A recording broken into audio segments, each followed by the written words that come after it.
Gracias Dios por esa obra en la cruz por cada uno de nosotros. Puede tomar su lugar. Vuelva a ver a la persona que está a la par y dígale: qué guapo que está en esta mañana. Qué guapa que está en esta mañana. Le sienta bien usted venir a las 9. Bienvenidos a todos los que están conectados también a través de redes sociales. Estamos acá en el centro donde amamos con todo. Los servicios de los domingos a las 9 de la mañana son los servicios de bajo estímulo para los que están en casa y no sabían, y los que están acá a las 9 de la mañana, nuestro servicio de bajo estímulo, o sea que el sonido y las luces todos están en baja intensidad para aquellos que así lo requieren por situaciones de salud o simplemente por preferencia. Así que bienvenidos en esta mañana, qué bueno estar en la casa de Dios. Le voy a pedir que me acompañe a Isaías 55, por favor. Isaías 55. En Isaías 55, versículo 8 y 9, está uno de mis pasajes favoritos y hoy quería compartirlo en esta mañana y arrancar a partir de ahí. Isaías 55, 8, yo se lo leo en la Nueva Traducción Viviente y dice, si ya lo tiene ahí, dice: mis pensamientos no se parecen en nada a sus pensamientos, dice el Señor, y mis caminos están muy por encima de lo que pudieran imaginarse. Pues así como los cielos están más altos que la tierra, así mis caminos están más altos que sus caminos, y mis pensamientos más altos que sus pensamientos. Me gusta como este pasaje plantea la distancia, la brecha que hay en la forma en como nosotros vemos la vida y como Dios la ve. La forma en como nosotros pensamos y la forma en como Dios piensa. La forma en como nosotros planteamos nuestros caminos y la forma en como Dios plantea los suyos. Ahí dice: mis pensamientos y mis caminos son más altos. Ustedes ni tan siquiera se imaginan, o sea, ni les pasa por la cabeza lo que quiere decir este pasaje. Y me gusta mucho porque creo que así es en cada una de nuestras vidas. Y precisamente este mes que estamos celebrando los 40 años del centro. ¿Cuántos están agradecidos con Dios por esos 40 años? 40 años. Y creo que en esos 40 años han habido caminos de esos que este pasaje habla, extraños.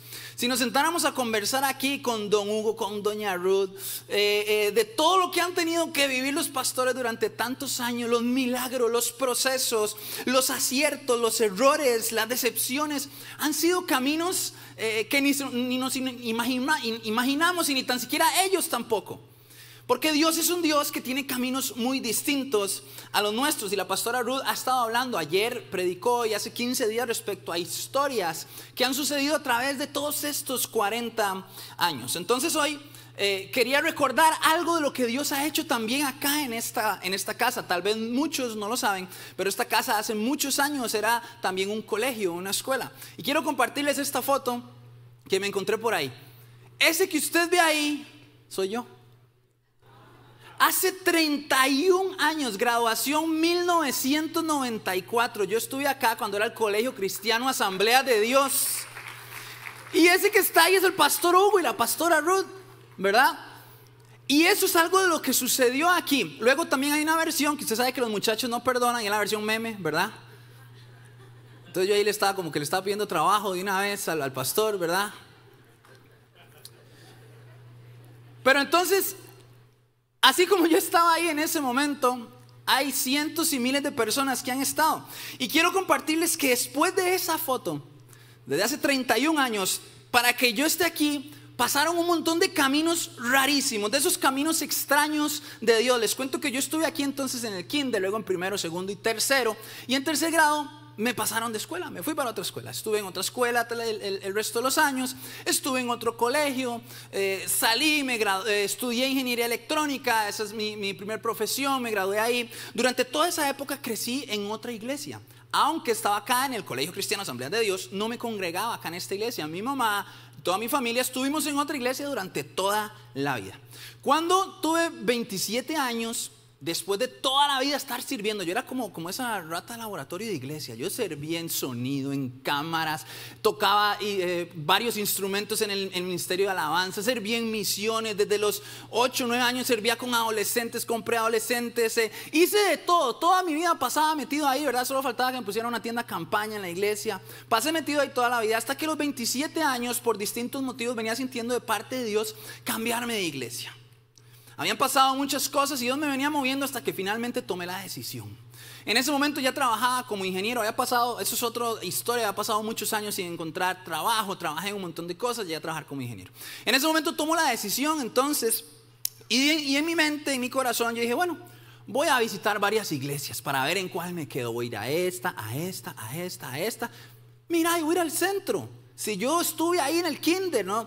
Nunca fui a esa iglesia como tal, pero voy a ir al centro. Ese día me levanté y dije, bueno, a la primera que voy a ir es ir al centro. Cuando vine y entré por esas puertas, hace más de casi 11 años, 10 años y medio, entré por ahí y yo dije, vamos a ver qué es esta iglesia, qué tal. La otra semana voy a otra, la otra. Y después de un tiempo tomo la decisión. Vine aquí y cuando entro y veo al pastor con Esteban con una camisa de Nirvana. Y yo dije, no, esta iglesia no, ¿cómo? Y escucho a alguien por ahí, el equipo decir mae. Y en mis épocas, en la iglesia donde yo iba a decir mae, era el pecado más grande, ¿verdad? Y yo, no, esa iglesia no me gusta a mí. Decidí, me fui. A la semana siguiente mi plan era ir a otra iglesia, pero me levanté y yo dije, voy a ir al centro otra vez, como que algo Dios me habló. Y vine la semana que seguía. A la semana siguiente dije, no, ahora sí voy a ir a otra iglesia. Y me alisté y cuando iba saliendo dije, voy a ir al centro otra vez. Y para no cansarlos con la historia, nunca me fui. Me quedé aquí, no tuve que visitar otra iglesia.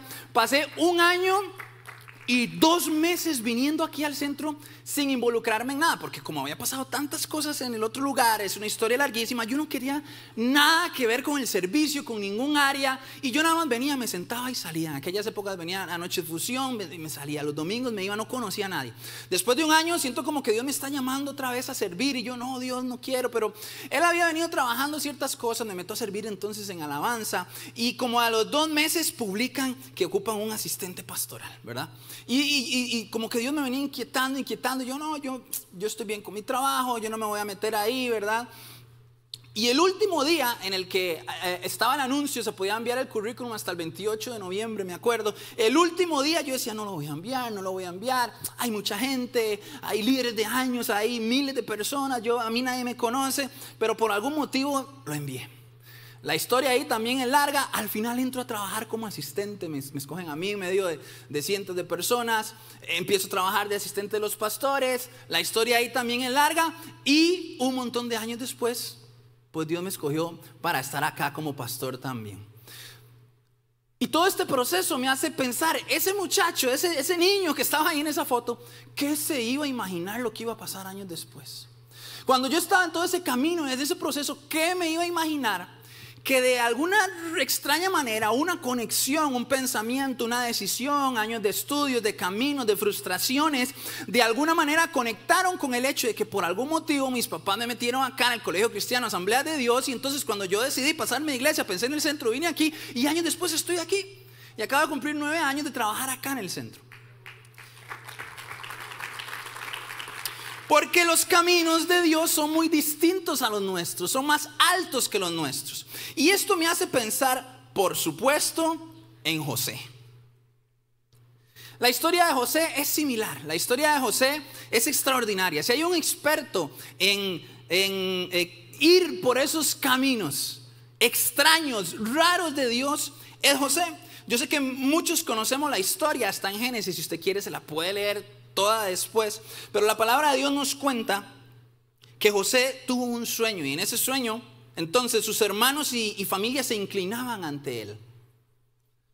Y ese sueño entró en el corazón de José y José fue y se lo contó a su familia, se lo contó a sus hermanos. Y la palabra de Dios nos enseña que a ellos no les gustó, sintieron celos, envidia, entonces lo agarraron y lo arrojaron en un pozo, lo dejaron ahí en una cisterna, luego lo vendieron como esclavo. Pasó momentos dificilísimos, luego llegó a la casa de Potifar, que era un oficial del faraón, y en ese momento ahí crece, ahí es fiel al Señor, ama a Dios a pesar de las circunstancias, está deambulando unos caminos extraños, pero él se mantuvo fiel ahí. Y en algún momento lamentablemente le tienden una trampa, le hacen una injusticia, levantan una falsa acusación y entonces se lo llevan a la cárcel. Fue a la cárcel sin haber hecho nada, injustamente. Entonces comienza a pasar otro camino de esos raros, elevados, distintos a los que José se imaginaba. Y en medio de ese proceso, entonces estuvo ahí siendo fiel, y la palabra de Dios nos enseña que así como en la casa de Potifar, que era un esclavo que estaba pasando cosas dificilísimas, pero creció y se volvió una persona de más confianza y prosperó Potifar en todo lo que hacía por causa de José. Luego José estuvo en la cárcel y fue fiel y amó a Dios, y la palabra de Dios nos enseña que creció y aprendió, y lo pusieron de administrador de la cárcel también, e interpretaba sueños en la cárcel, en el momento más duro, más difícil, más frustrante, un camino inesperado para él. Dios lo bendecía en todo momento, incluso usaba sus dones. La gente llegaba y le preguntaba que le interpretara los sueños, y él fluía en los dones que Dios le daba estando ahí en la cárcel. Luego de años en la cárcel, la palabra de Dios nos enseña que le interpretaba sueños a personas y les decía: por favor, vayan donde el rey y acuérdense de mí. Pero las personas se olvidaban de él, no se acordaban de él, hasta que llegó un momento que gracias a Dios él interpretó unos sueños al faraón, y el faraón lo saca de la cárcel, lo pone en libertad, y no solamente eso, sino que lo nombra como gobernador. Y después de eso viene una hambruna de 7 años, y ahí, después de caminos rarísimos, procesos rarísimos, esclavitud, engaños, injusticias, estar en la cárcel encerrado, sentir que su vida se frenaba, en ese momento dice que vinieron los hermanos, aquellos que lo habían vendido, aquellos que habían querido matar su vida, su propósito. Vienen a comprar grano, porque gracias a la sabiduría que tenía José, el lugar donde él gobernaba tenían abundancia, y sus hermanos y su familia vienen y se postran ante él. Y es en ese momento donde se cumple el sueño, donde están sus hermanos postrados ante él. Sin embargo, el camino para que ese sueño se cumpliera fue una locura. ¿Usted cree que José se imaginó que iba a pasar por todo lo que iba a pasar para que se cumpliera finalmente el propósito de Dios de esa manera? José tenía 17 años cuando soñó, y aproximadamente pasaron 20 años. 20 años de injusticia, de dolor, de frustración. 20 años en los cuales José se mantuvo fiel, en los cuales su fe y su confianza en Dios fueron probadas. Y esta historia es maravillosa, porque sí, tenemos el inicio, el desarrollo de la historia y el final, ¿verdad? Entonces sí, qué difícil, pero al final Dios respondió. Sin embargo, yo quiero que usted hoy piense conmigo y se imagine que no conocemos el final, porque así es nuestra vida. No sabemos qué va a suceder adelante. Tenemos fe en Dios, pero hoy no sabemos el final. Y quiero que se imagine lo que José pudo haber sentido durante esos 20 años, sin saber que luego iba a salir de la cárcel y que iba a ser gobernador y que se iba a cumplir el sueño. Yo creo que es maravillosa la historia, pero si usted y yo nos ponemos en los zapatos de José, esos 20 años fueron sumamente difíciles, sumamente retadores. Yo creo que genera muchos porqués. Un hombre que le fue fiel a Dios, que se mantuvo firme ante la tentación. ¿Por qué pasó esas cosas? ¿Por qué? Porque parece que venía una mala tras otra. Y parecía que Dios no respondía, porque lo vendieron y fue esclavo, y entonces fue fiel a Dios y parece que le respondió con una injusticia, porque entonces dijeron algo que no era cierto y lo llevan a la cárcel injustamente, y él es fiel y se olvidan de él constantemente. Entonces, ¿qué pasó? ¿Será que José no era un hombre de fe? ¿Será que pasó 20 años y Dios esos 20 años no quiso hacer milagros? ¿No tenía suficiente fe para creerle a Dios? ¿Será que José no realizó las fórmulas indicadas para que Dios hiciera el milagro? ¿No dijo lo que tenía que decir? ¿Será que José no ofrendó lo que tenía que ofrendar? ¿Por qué? Dios lo abandonó, Dios perdió su poder. Y la realidad es que nuestra fe nos presenta a veces esas tensiones, ¿verdad? ¿Por qué hay personas que se sanan y otras que no? ¿Y por qué llevo años creyendo y arranca el año? Entonces vengo con la fe otra vez puesta, pero a veces vienen estas circunstancias, esos caminos extraños de Dios que no entendemos, esos caminos que son más altos que los nuestros. Y son tensiones que en nuestra fe a veces cuesta manejar, porque vienen a golpearnos. Creemos, pero sucede algo diferente. Oramos, pero no siempre viene la respuesta. Yo me imagino a José durante esos 20 años diciendo: ¿qué es lo que está pasando? Y hay un concepto teológico que me gusta mucho y es un concepto que nos ayuda a lidiar con este tipo de tensiones.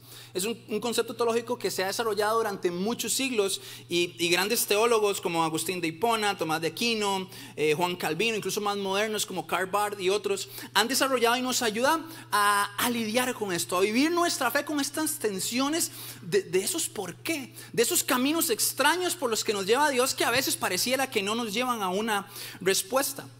Y este concepto que se ha desarrollado se llama simplicidad divina. Es bastante profundo, se puede estudiar un montón, pero básicamente lo que significa y lo que explica es que Dios no tiene partes, ¿ok? Este concepto nos enseña que los atributos de Dios, como su amor, su soberanía, su justicia, su eternidad, su omnipresencia, todos esos atributos tienen coherencia entre ellos mismos. O sea, no son características de Dios, sino que es Dios. Ya vamos a ir a eso. Significa que entonces Dios no es que tiene amor, sino que Dios es amor. Amén. La palabra nos enseña. No es que Dios da amor, sino que Dios es amor. Todas las características y atributos de Dios no es como una parte de Dios. Básicamente esta es la explicación de este concepto. O sea que Dios no está como dividido por partes y sus características no están ahí, sino que es la esencia de lo que Dios es. Entonces cada atributo tiene que tener coherencia con los otros. Ya vamos a llegar a un punto para poder entender esto. Cada atributo tiene coherencia con los demás. Entonces ahora sí, en esta pantalla que nos estaban compartiendo, hay dos atributos de Dios, como por ejemplo, Dios es amor y Dios es justo. Una y la otra no se contradicen. La palabra de Dios nos enseña que su justicia no contradice su amor, sino que su justicia es amorosa y su amor es justo. O sea, que Dios sea amoroso y que quiera amarnos y perdonarnos, eso no elimina su justicia, Él sigue siendo justo. Pero que Dios sea justo no significa que es un Dios malo y regañón, sino que Él ejerce su justicia con amor. ¿Me voy a entender? ¿Sí? Tienen coherencia. Y esto nos ayuda entonces en otras dos cualidades de Dios, que son su poder y su soberanía. ¿Qué es la soberanía? La palabra de Dios nos enseña que su soberanía es esa autoridad, ese poder absoluto sobre la creación. Dios gobierna con justicia, con sabiduría, decide cuándo, cómo, dónde y de qué manera. Eso es la soberanía. Entonces, para a veces poder entender estas tensiones, tenemos que entender que sus cualidades tienen coherencia. ¿Dios es poderoso? Sí. ¿Cuántos creen que Dios es poderoso y hace milagros y puede cambiar las cosas? Amén. Esa es nuestra fe. Pero de igual manera, Dios es soberano. Dios es poderoso y creemos en sus milagros y esa es nuestra fe. Pero Dios es soberano y Él decide cuándo, cómo y dónde. Y una cosa no elimina la otra. Funcionan en armonía. ¿Qué aprendemos de esto? Que Dios entonces es igualmente poderoso como igualmente soberano. Una cosa no resta a la otra. Entonces, cuando nos vamos a la vida de José, o cuando tratamos de resolver esas tensiones en nuestra fe, ¿por qué? ¿Cómo? ¿Cuándo? ¿Qué son estos caminos? ¿Por qué esta puerta no se abre? ¿Será que mi fe no es la suficiente? Muchas veces nos enredamos ahí y eso golpea nuestra fe, golpea nuestro día a día. Pero cuando entendemos que Dios es soberano igualmente como es poderoso, creo que esta historia de José nos deja tres enseñanzas que yo las trato de poner siempre en práctica en mi vida. Número uno, creo en el poder de Dios, pero también creo en su soberanía. Simple. La fe en los milagros entonces es esa confianza de que Dios puede operar más allá de nuestras circunstancias humanas, de nuestros límites. Pero también aceptar la soberanía de Dios implica que aunque no vemos el milagro, sabemos que Dios decide cuándo, cómo y por qué. Y como sus caminos y pensamientos son más altos de los nuestros, aunque a veces no entendamos, Él es soberano. El milagro sucedió, qué poderoso, ahí está su amor y su poder manifestándose. El milagro no sucedió, qué poderoso, ahí está Dios como soberano, sabiendo cuándo, cómo, dónde y por qué. Amén. Esto no disminuye nuestra fe, nos enseña a confiar en su sabiduría. Sus decisiones a veces no coinciden con nuestras expectativas, pero ese es nuestro Dios. ¿Usted se imagina que José hubiera creído ciegamente solo en milagros? Qué frustrante hubiera sido una semana, 2 semanas, un mes, un año, 2 años, 5 años, 15 años. José hubiera dejado de creer en Dios, porque si él solamente hubiera estado orando, Dios, sácame de aquí, sácame de aquí, sácame de aquí, no sucede. Y en algún momento no acepta la soberanía de Dios y tiene fe en su corazón para creer en la soberanía de Dios, su fe se hubiera venido al piso. Pastor, pero entonces ¿qué? Dejó de orar y de creer. ¿Cómo equilibro eso en mi corazón entre la fe y la soberanía? Y creo que Jesús es el ejemplo más grande.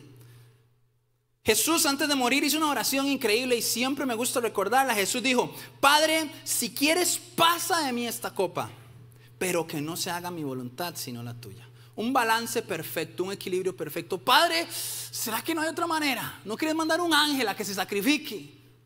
¿No querés otra forma? O sea, Dios, yo creo que puedes hacer otra cosa, pero que no se haga mi voluntad sino la tuya. Padre, yo quiero esto. Padre, yo tengo fe por esto. Padre, yo sé que tú me puedes responder, pero que se haga tu voluntad. Creo que entonces es un descanso activo, una confianza activa en el carácter de Dios. Aceptamos su soberanía, que no implica resignación. Resignarme, la vida es así, no puedo hacer nada, Dios no va a operar. No, Dios puede entrar en medio de las leyes humanas, de las mismas leyes que Él creó. Dios puede cambiar y hacer cosas sobrenaturales, pero Él las hace cuando Él decide y la forma que Él decide. A nosotros no nos toca escoger cuándo sí, cuándo no. Nos toca creer, amén. Y Dios decidirá. Entonces, ¿cómo podemos balancearlo? Teniendo ese corazón de creer y esperar en su voluntad. No de resignación, aceptamos que su plan es mejor, incluso aunque no lo entendemos. Mantenemos una confianza activa. Le creemos a Él, pero descansamos en su carácter. A veces vivimos una fe ansiosa. Todos los días nos levantamos a ver si Dios ya respondió y oramos otra vez, y si ayer oré 1 hora, hoy oro 2, y mañana 3, y mañana 4. Entonces pareciera que estamos ahí como torciéndole el brazo a Dios, como queriéndolo obligar. Pensamos que nuestra fe es más grande que su soberanía, y eso es un engaño muy grande. Una fe ansiosa lo que nos lleva es a querer hacer las cosas por nuestras fuerzas. Una fe que reposa en el carácter de Dios, ora y confía en sus procesos, amén. Y eso nos trae un crecimiento espiritual grandísimo. Porque a veces hay oraciones que cambian las circunstancias, pero a veces hay oraciones que lo que cambian es nuestro corazón. El entorno no cambió, pero Dios nos cambió a nosotros para enfrentar el entorno. Y si usted no cree que eso sea un milagro, es un milagro de parte de Dios. Entonces, número 1, creo en el poder de Dios, pero también en su soberanía. Número 2, creo en que Dios puede cambiar todo en un día, en un abrir y cerrar de ojos. Pero también creo en sus procesos. Qué difícil, ¿verdad? A nosotros nos gustaría así, de un día para otro. A todos nos gusta así. José estaba seguro de que de alguna manera Dios lo iba a llevar a aquello que mostró. A mí usted no me diga que José no tenía fe. Ay, pero si José hubiera tenido fe ahora y se abre la cárcel. A mí usted no me diga que José no tenía fe para mantenerse fiel y amando a Dios mes tras mes, año tras año, cuando parece que solo malas noticias venían. La fe para creer en milagros es tan valiosa y tan poderosa como la fe para creer en los procesos de Dios. Es más bonito creer en los milagros. Se ve más rápido, son más espectaculares. Pero no es menos poderoso que creer en los procesos de Dios y en sus maneras elevadas y extrañas de trabajar en nuestras vidas. Porque hay otras historias donde sí, ¿verdad? Vamos más adelante en la Biblia, y Pablo y Silas estaban encarcelados y empezaron a orar y a cantar, y ¡pum! Un terremoto y la cárcel se abrió. Qué espectacular, ¿verdad? Qué milagroso. Seguro José no se sabía la canción, no se sabía el ABC, ¿verdad? No sabía cómo fluir proféticamente, ¿verdad? Que nos gusta mucho a los panderetas. Ejecutar el A, B y C para que Dios se manifieste. Poderoso Pablo y Silas, amén. Poderoso José, dice que pasó aproximadamente casi más de 2 años en la cárcel. Amén, porque ahí Dios estaba forjando algo en su vida. Igual de poderoso. Más difícil, seguramente. Así que creo que podemos pedirle a Dios con fe, pero abrazar el camino que estamos transitando, porque Dios a algún lugar te está llevando. Dios de alguna manera te está encaminando de una forma extraña, por esos senderos extraños, pero te está llevando a algún lugar. Tenés que abrazar tu proceso y aprender y crecer donde estás hoy. A veces por estar esperando los milagros sobrenaturales de mañana nos perdemos la esencia de los milagros que Dios quería hacer hoy en nuestro corazón. El que no aprende y crece en la casa de Potifar, el que no aprende y crece y es fiel en la cárcel, no va a llegar a gobernar ni a cumplir los sueños que Dios tenía para su vida. Tenemos que aprender a estar ahí. Sus caminos son más altos que los nuestros. Dice Romanos, todo ayuda para bien a los que aman a Dios. No importa lo que estás pasando este año, la manera en cómo terminó el anterior y está comenzando este, los milagros que has estado esperando y que parece que muchas veces no vienen, el proceso que estás llevando es milagroso, es perfecto. Y aunque sus caminos a veces parecieran que te están llevando por senderos oscuros y difíciles, todo aprovecha para bien. Dios está en control de tu vida. Dios está en control de tu situación. Dios no se ha olvidado de sus promesas y de los milagros que estás pidiéndole a Él, pero sus procesos son igual de poderosos porque están formando el carácter para lo que viene adelante en tu vida. Amén.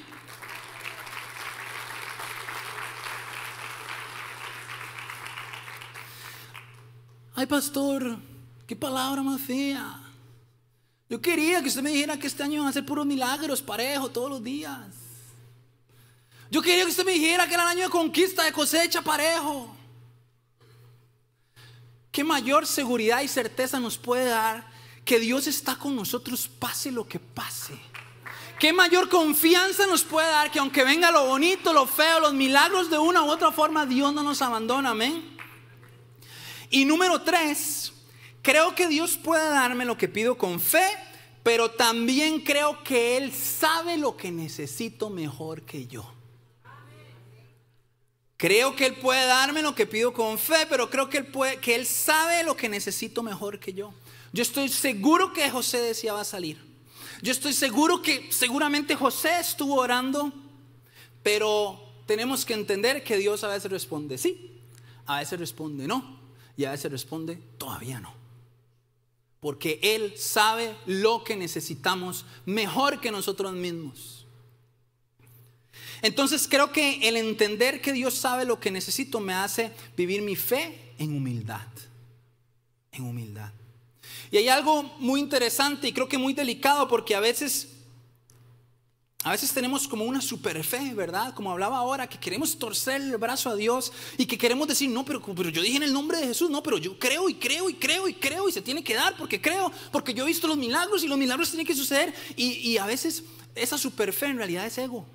Ego disfrazado de una gran fe, pero es un sentimiento de superioridad, de como yo fluyo en fe, de como soy un gran hijo de Dios que tengo muchos años, entonces creo que como yo digo esto y hago la fórmula perfecta y digo los versículos que tengo que decir, Dios me tiene que dar lo que necesito. Y de esa manera creo que a veces entonces instrumentalizamos a Dios. Lo instrumentalizamos porque queremos usarlo para nuestros fines. Necesito esto y quiero esto. Bueno, entonces voy a hacer la fórmula correcta y tiene que suceder porque yo tengo fe, porque yo dije lo que tenía que pasar. Dios sabe lo que necesitamos mejor que nosotros mismos. La fe tiene que ir de la mano con humildad.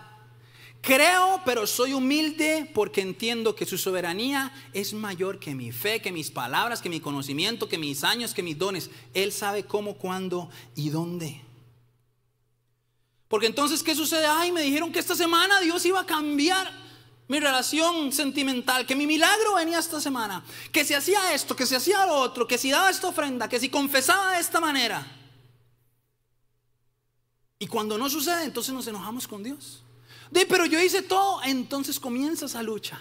Estoy mal. Mi pecado hace que Dios no me escuche. No tengo suficiente fe. Dios no me escucha. Se alejó de mí. Dios solo quiere a algunos. Porque hemos creado esos conceptos errados. Para terminar, en Génesis 50:20. Génesis 50:20. Y si la banda me puede acompañar, por favor.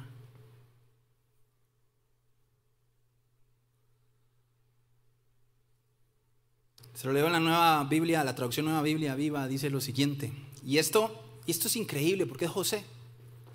Dice: en lo que a mí respecta, Dios convirtió en bien el mal que ustedes quisieron hacerme y me puso en un alto cargo en el alto cargo que ahora desempeño, a fin de que salvara la vida de mucha gente. Esto lo dice José cuando 20 años después de sufrimiento, 20 años después de injusticias, 20 años de aparente silencio de Dios, pero de procesos y de fe y confianza, sus hermanos llegan y se dan cuenta, después de que se postran delante de él, de que se cumple ese sueño. Y ellos se dan cuenta luego de que era José, porque José andaba vestido en ese momento con toda la cultura del pueblo en el que él gobernaba, y sus hermanos no lo reconocían. Pero cuando lo reconocen, ellos sienten miedo y dicen: este es el hermano que vendimos, este es el hermano que mandamos a la esclavitud, este es el hermano que queríamos matar, y ve dónde está ahora. José podía hacer así y sus hermanos estaban muertos. José podía hacer así, era el que dominaba. Dice la Biblia que no se movía un dedo en ese pueblo sin que José lo aceptara. Y en ese momento sus hermanos se quedan asustados y quieren como pedirle perdón, como que ¿qué nos va a hacer José? Y ve al corazón de José, dice: en lo que a mí respecta, Dios convirtió en bien lo que ustedes quisieron hacerme. Tener esa mentalidad, tener ese corazón de confianza y fe en Dios requiere una fe extraordinaria. A veces los milagros parecen muy lejanos y podemos seguir creyendo y confiando en Dios, pero hoy quiero honrar a todas aquellas personas que han orado sin descanso en su vida y que al día de hoy se mantienen firmes creyendo, diciendo: de alguna manera todo esto ha operado y ha obrado para mi bien, y Dios lo ha usado, y si Dios me ha llevado por caminos extraños, yo creo en sus planes.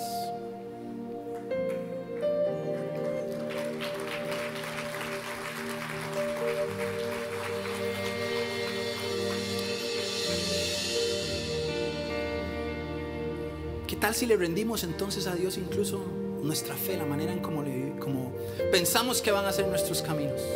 Yo creo firmemente que 2025 va a ser un año de bendición, un año de avance, un año de propósito. Lo creo, lo oro, lo abrazo en mi corazón.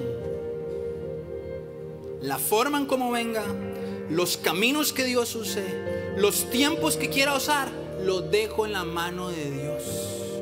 Yo no puedo controlarlo. No hay fórmulas establecidas.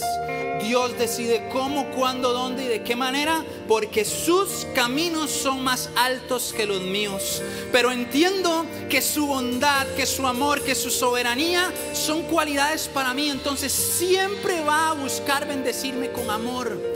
Lo que me diga que sí haga milagros es porque su amor me responde. Lo que me diga que no y no suceda es también porque su amor me está cuidando. Lo que me diga que todavía no es también su amor y su bondad protegiendo mi corazón y llevándome por un nuevo camino. Al final, ese niño que estaba ahí recibiendo ese título jamás iba a imaginar estar hoy aquí delante de ustedes. Jamás José, estando en esa cisterna, se iba a imaginar llegar a ese lugar. Pero el amor de Dios y el propósito de Dios para con su vida lo llevó a ese lugar por caminos inimaginables, pagando un precio, sí, porque a veces se sufre, se llora, a veces no queremos estar en donde estamos, pero la fidelidad y el poder de Dios permanece en nuestras vidas y en eso descansamos. Amén. ¿Cuántos quieren descansar en ese amor de Dios? Pongámonos de pie en esta mañana, por favor. Las montañas. Levante sus manos, cierre sus ojos y ríndase un momento delante de ese poder. En el mar, y su poder en la batalla, conquistándola. ¿Qué tal si usted le dice: Dios, quiero confiar en vos en este año? Sí, tengo fe, yo creo. Hay una fe desafiante. Creo en esa respuesta, creo en ese milagro, creo en esas puertas abiertas. Que a Goliat hizo caer. Creo en tu mano poderosa, en ese Dios, La adoración, en ese Dios que hace lo extraordinario. puede romper. Pero en esta mañana también quiero reposar en tus procesos. No quiero vivir una fe ansiosa que quiere todo ya, que quiere las puertas abiertas ya, que quiere todo ya. Dígale: Dios, quiero aprender a descansar en tu soberanía, en tus tiempos, en tus planes. Quiero aprender a reposar, Dios, en ese nombre. Así que ahí con sus manos en alto, dígale: Dios, yo quiero rendir esta situación de salud. Dios, yo quiero rendir esta situación en mi familia. Dios, yo quiero rendir esta situación económica. Dios, la entrego porque sé tus tiempos. Dios, la entrego porque sé que tus planes son mayores que los míos, que tus caminos son muy altos, diferentes tus pensamientos. Quiero rendir estos sueños, estos anhelos. Creo en tus obras, creo en tus milagros, pero abrazo también tu soberanía. Abrazo la forma, la manera, porque en el nombre de Él hay poder. Dígale en esta mañana, créalo en su corazón. Reposamos en ti, Dios. Reposamos en ti, Dios. Reposamos en tu amor, Dios. Reposamos en tus planes, Dios.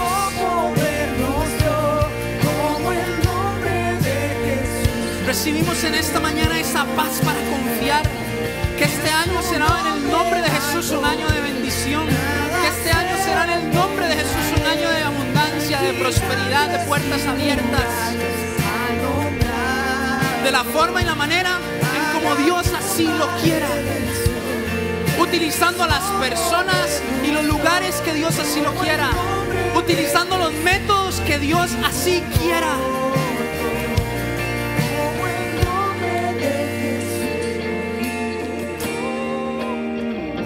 Y en este momento la fe nos llena de paz. No hay nada que puedas hacer para adelantar tus procesos.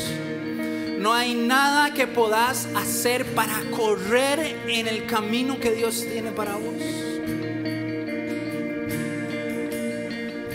Camina, camina y no corras. Camina y no corras. Confía en el amor de Dios. Sí, es frustrante. Nadie más que vos lo sabe. Sí, es difícil y ha sido difícil. Si yo tuviera a José enfrente, no sabría ni qué decirle en esos años. Pero podemos confiar que hay uno que nos dio la victoria. Podemos confiar que hay uno que es fiel y que nunca falla. Podemos confiar que cada lágrima ha subido delante del trono de Dios, que cada oración Dios la guarda como un tesoro, y que en su tiempo, a su manera, en su forma, Él responde y responde mejor de lo que pensábamos. Abre puertas más grandes de las que pedíamos, porque ese es nuestro Dios. Ese es nuestro Dios poderoso. Ese es nuestro Dios poderoso, que tiene el control sobre todas las cosas. Dígale: Dios, recibo tu paz en esta mañana. Recibo ese empoderamiento para seguir creyendo. Recibo ese empoderamiento para seguir confiando. Y recibo esa confianza, esa renovación en mi mente, en mi corazón, para descansar en tus planes en el nombre de Jesús. Dígale: Dios, yo